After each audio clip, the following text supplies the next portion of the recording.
Welcome students. In this video I'm going to explain you about the class method and object. Don't worry, I'm not going to bore you with the definition of class method and object because you can find the better one on the internet.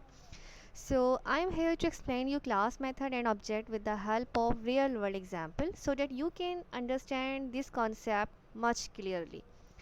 So let's start.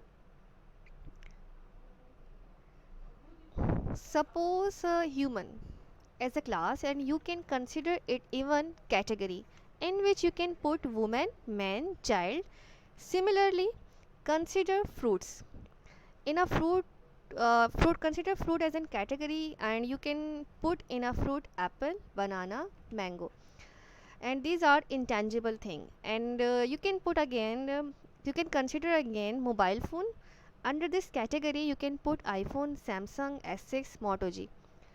In real world, there are many other subjects found of similar kind which is called as a class. The last example is food. So consider food as in class, and in a food you can put the items pizza, burger, rice, and these are the objects.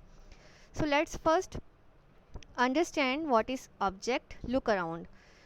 You will find many real objects like your table, television, laptop, your cat, your bicycle, your dog, and even your car.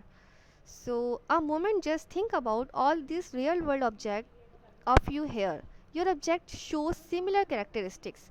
If I talk about the software objects, so software objects shows what?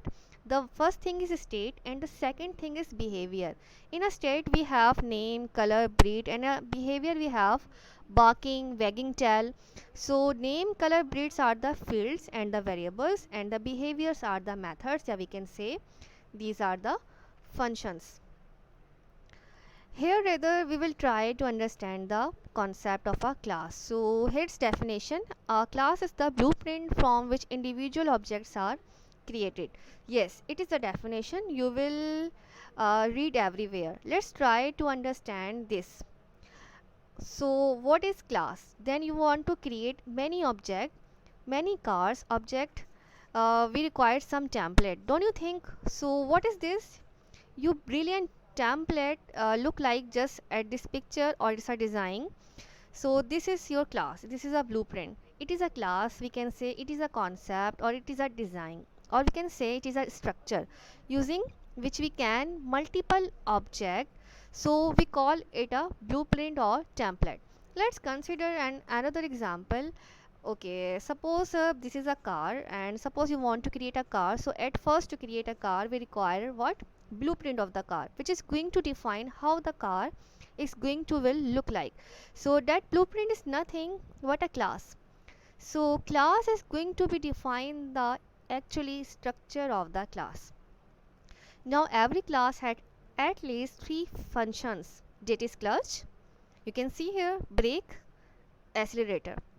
Clutch is used to change the gear of the car.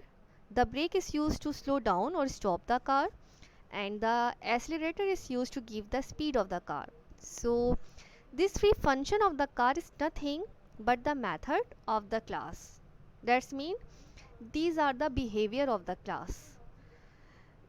Okay, so method of the class or function of the car are one and the same. Function in Java is called as the method. Now access this function of the car we require object. So with the help of object you can easily call the function or you can easily call the method. So every class has one or more objects. So by using the class object we can access the method of the class, as I already told you. So here you can see again car. In a car we have state and we have behavior. Behaviors are the method and the function, and the states are the variables. So the conclusion is the structure of the object is defined inside the class, and the function of the object is defined inside the method. Okay, and the method is placed inside the class, and using the class object we can call the method. Method is always called by the class object. So that's it for this video lecture. Hope you understand.